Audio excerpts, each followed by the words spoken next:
Okay, so my first video in a while. We're going to talk about nursery rhymes or Sunday school songs. Um, Remember that song, If You're Happy and You Know It, Clap Your Hands?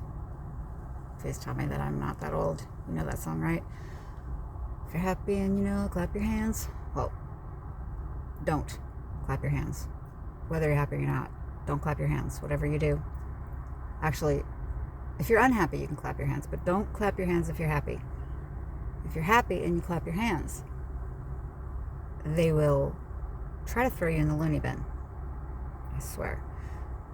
My mom tried to tell me over and over and over again, they're going to throw me in the loony bin, they're going to throw me in the loony bin. And I just thought that was my mom being crazy.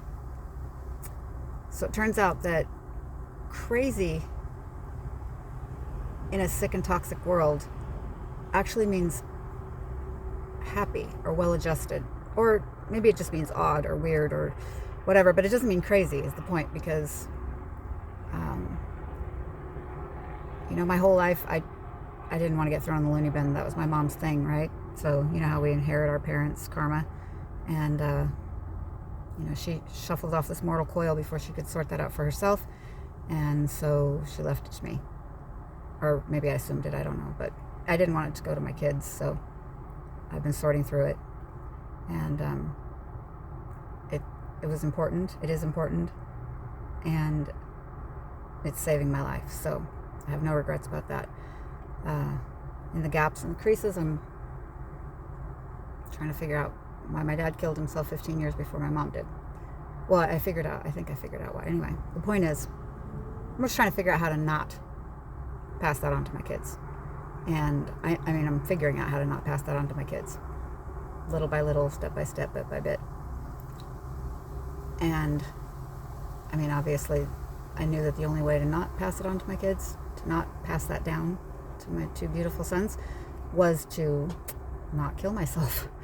And so, having once been miserable enough that I would have jumped off a bridge if I happened to cross one at the time, that, if I could have gotten up the gumption to go and find a bridge, and if I happened to be on a bridge, I'd have happily jumped over. That was terrifying, horrifying, and not acceptable. So, dumped my meds, dumped my bullshit, and got brutally honest with myself. And then I had to get brutally honest with everybody around me. And it's a really uncomfortable process at first. And then it takes on a life of its own. It takes on speed, and it starts to feel amazing. And you start to feel like you're running. And that's because you kind of are, because you've shed so much of the ballast that was holding you down. At least that's what happened to me. I didn't know how much ballast. I didn't even know I had ballast, to be honest with you. And I still have some, and I had a remarkable, I don't know, at least 100 pounds worth, but that was just the physical part. You get off all those meds, and it's amazing how quickly you're not fat and tired anymore. So at least that was my experience. And then I had to I had to kind of roll my sleeves up and clean up my life. That's, because I knew that I needed to. Bottom line is, I knew I needed to be happy. If I was happy, then my kids had a chance to be happy, right? So, I figured, I started not making moves that made me unhappy. And when something made me unhappy, I looked at what I had done to get myself into that situation. Why was I unhappy? If I made somebody else unhappy, which always makes me feel bad, or if I was, disconnected from somebody, which seems to just be the way that I function or something. I don't know. I haven't quite figured that out yet, but it's probably just the company I keep. But, I'm still really only good at connecting with younger people. I haven't figured out adults yet. I haven't quite got there. So still working on that. But kids and dogs, man, love me some kids and dogs. So kids and dogs and all these lovely people who share their insights and basic truths and first principles, I vibe with them, the Jordan Petersons of the world. And if you think I'm crazy for saying that, you're not listening to the man. You're not looking at the man. You're not listening to what he's saying and looking at his face when he's saying it. Because that is a man that can tell you how to put your life back together. I'm telling you what, because I have a hard head. And I don't want to have a hard head, and it's getting softer, but I have a hard head, and I was steeped and marinated in denial and manipulation and doublespeak and games and head games and, just bullshit, which is neither here nor there. It's just that if you come from a really toxic family or a toxic situation, it seems like it would automatically occur to us, but it doesn't, to go, I think I might need to unlearn some shit. No, I didn't do that anyway. I don't know, maybe other people did, but, I knew I was confused. I knew I was, barely functional in some areas, and I knew I had no clue how relationships worked, really, of any sort, like I said, except with kids, because kids make sense to me. It's, they say what they mean, and they mean what they say, and they say what they think, they say what they feel, and they wear it on their face. And adults, they lose that somewhere along the way, a lot of them, and so I don't understand y'all. That's just the honest God truth. People just all too often don't mean what they're actually saying, and their facial expression doesn't match. It's so it's confusing for me, because I just, accept people at their word. I always have been that way, but I'm not saying that's a good way to be. I'm not saying it's a virtue. It's just kind of how I am. And so there's some naivete in there, and I know that, my family calls me Pollyanna, and that's whatever, but, but my family, I'm sure thinks that I'm crazy, and so it doesn't really matter to me if they think I'm Pollyanna, because I know in my heart and my gut and my mind and my skin and in my life that I am absolutely on my path. I am absolutely on my path. I have no doubt about it whatsoever, because it feels so right from my head all the way down to my toes every single day. And that's the first time I've ever been able to say that in 49 years. I had to wait until I was 48 to feel that way. I didn't have to wait, but I didn't get there till I was 48. So I've made some videos, and I'm making this video now because I don't want anybody else to have to wait. You don't have to wait to feel alive every day. You don't have to be depressed, and you don't have to be addicted, and you don't have to be alone. As long as you find yourself, find your core, find your intrinsic value, your value, what you value more than anything else, your highest calling, the thing that calls to you, the thing that some people say that it's where your pain is, or, it's the thing that you would do if you had to pay to do it rather than get paid to do it. For me, it's always been sort of, the idea is just, there is a solution to this, and we are going to find the solution. And so it was kind of me trying to be who I wish that I had when I was a kid. So for any kid that I've come across, baby, kid, young person that has come across my path, it has resonated with me most clearly to, walk with them whenever and wherever they needed me to, and have their back, and make sure that they could plant a tree and have it bear the fruit that they thought they were planting. That's pretty much was my goal. Is still my goal. And so now I see it as my responsibility to say that I'm 49 and I'm Generation X. I hate those expressions, and frankly, we fucked something up. We fucked it up. Like, we really did. I'm not saying that we should be taken out in the street and shot, but we fucked some shit up. And I would just like to take responsibility for that. I would just like to start fixing it. You know what I mean? Like, I got a lot of mo. I got a lot of years. Let's get to work. And so, that's what I'm saying, is that when you get real with yourself and you get your shit straight you get your house in order. Well, first you have to own your shit. That's the name of my book. When you own your shit and you get your shit straight and you get your house in order and you get your neighborhood tidied up and rake your neighbor's lawn, or I don't know, I give my neighbors flowers because I have too many in, because I like to carry them and I have too many vases, and I love flowers and it makes my neighbors happy, so I like to just randomly drop off flowers and pick up garbage, and I don't do nearly enough, but you got to start somewhere. So that's what I'm saying, is start somewhere. Just, I don't want to sound like Jordan Peterson or Admiral McRaven, but those are pretty remarkable people. And then let's just throw in some Brene Brown and there's just a whole bunch of them. So let's just Lisa Nichols, and that's a good little starting point. Just strap on some headphones and get something positive going in your head. Stop listening to yourself. Stop listening to the voice in your head. This is the most simple way to do it. Honestly, I brainwashed myself out of believing my own bullshit. I put a pair of headphones on because I live with a talker, and I worked my ass off, and I listened to people who have gone where I want to go, or who have gone great places and done great things and actually bore their responsibility in this world. That's who I want to learn from. Is, have you picked up your burden and then still been able to carry somebody else's? Then I want to know how you did it. If you're able to help somebody else in this world, then to me that's the definition of success. If you can help another human being, like legitimately help them, and by that I mean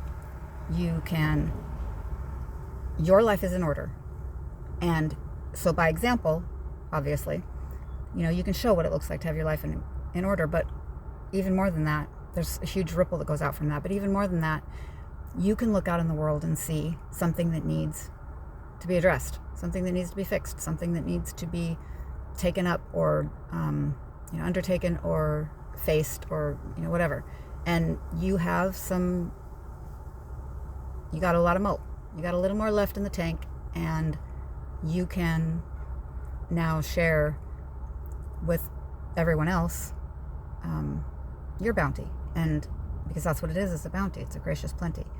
And if you have a gracious plenty, then you have been blessed. And if you've been blessed, you have an absolute responsibility to share that blessing, period. And keep on sharing it until you run out of blessing, or we run out of people who need to be blessed with, kindness and love and consideration and just humanity, decency, respect, regard, dignity. Just really basic stuff like that. There's no reason why anybody should be hungry. Come on. Or cold, or alone. Come on. It's ridiculous. We are not going to know a moment's happiness or peace until we figure this out. We've got to take care of each other. We've got to love each other. We just have to. So if you have to close your eyes and plug your nose to hug your neighbor, do it. I don't care. Put a mask on. I know. But do whatever you have to do. But just reach out. Pick up trash in your neighborhood, or just say hi to somebody. Or we're going in the wrong direction. Okay, we're going in the wrong direction. We have to come back to each other. And if you don't believe that that's as important as I'm saying that it is, that might be because the level of your distress is high enough that you can't see beyond that. And I know that feeling well. But I promise you that if you take care of some of the, boogeymen in your attic, and you make friends with them, or you send them packing, or whatever you need to do. I made friends with mine because I'm an idiot like that. But if you face those things, if you have a trigger and you track your trigger down, just track that thing down and go back to the source and just find it. And each time you do that, you like yourself more, you trust yourself more. One day you realize you love yourself. And then, you all of a sudden you remember who you are. And for me at least, I've had several very difficult moments where I wanted to beat myself up. And then I thought, if you beat yourself up, then what was the point? You know what you're supposed to do is you're supposed to now, instead of feeling sorry for yourself for the time that has passed, you have to look at all of that as part of this moment. And this moment is strength and sharing and hope and moving forward. And so I swear to God, I fucked up in just about every way that it's possible to fuck up. Like actively, with both hands and willfully. And, fell off of trucks and shit, so my brain doesn't even work right anymore. But it's a lot of fun to learn all this stuff and to learn to, knit your brain back together and make new neural pathways. And if I hadn't fallen off that truck, I don't think that I would be pursuing, new neural pathways at 49. So I have to be thankful that I fell off the truck. I'm actually thankful for everything, for all of it. Even the things that were just excruciating at the time, or that led me down a merry path of,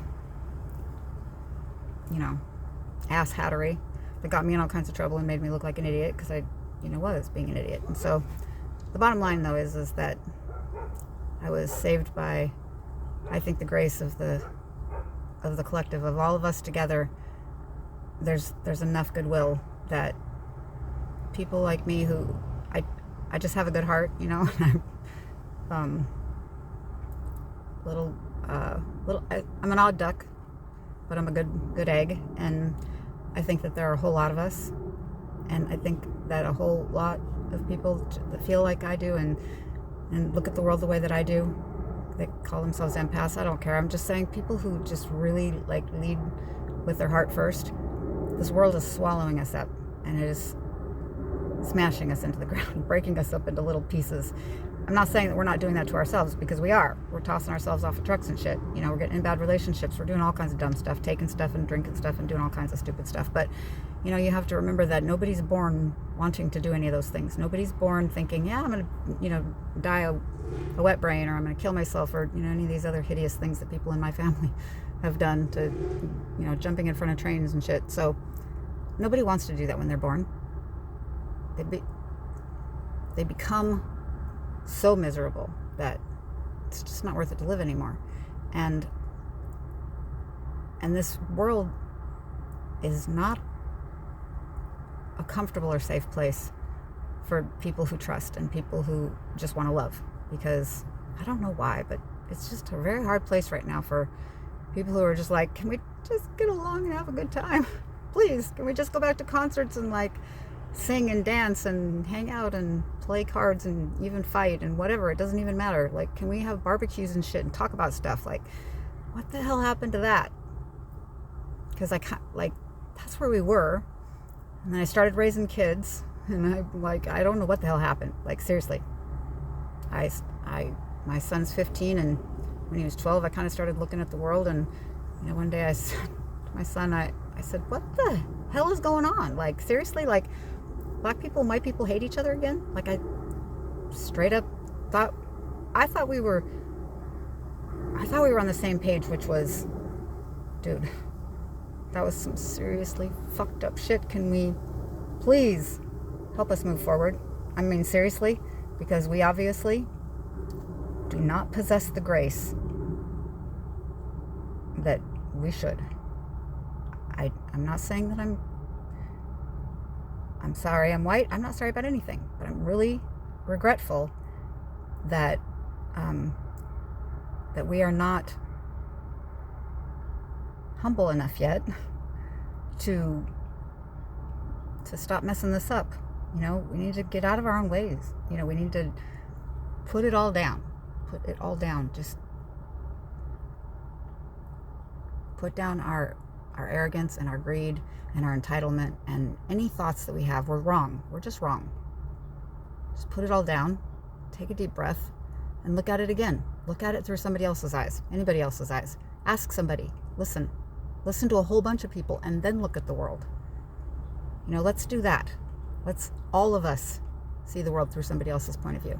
Because the fact of the matter is that every single one of us has an entirely unique perspective.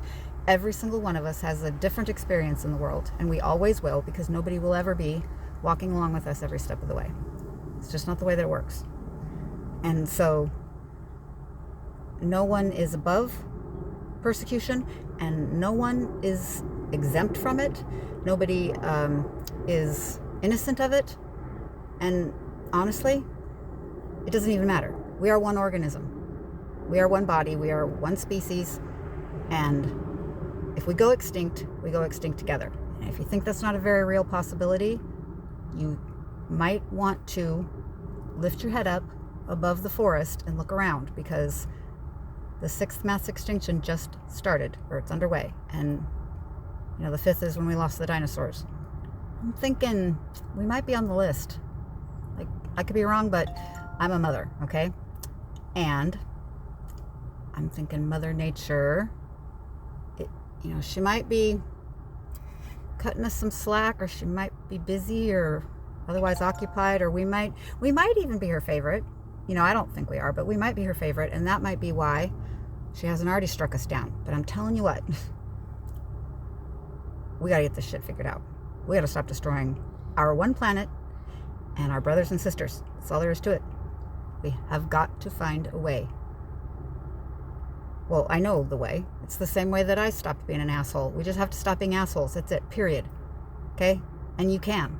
Because, trust me, there's nothing worse than a really sensitive person who gets all bitter and butthurt. That is some serious asshattery. And so, I'm telling you what. If I can pull my head out, you can pull your head out. And we can pull our head out. And then we can not go extinct. And then we can clean up our mess and have a fucking barbecue. Okay? I love you.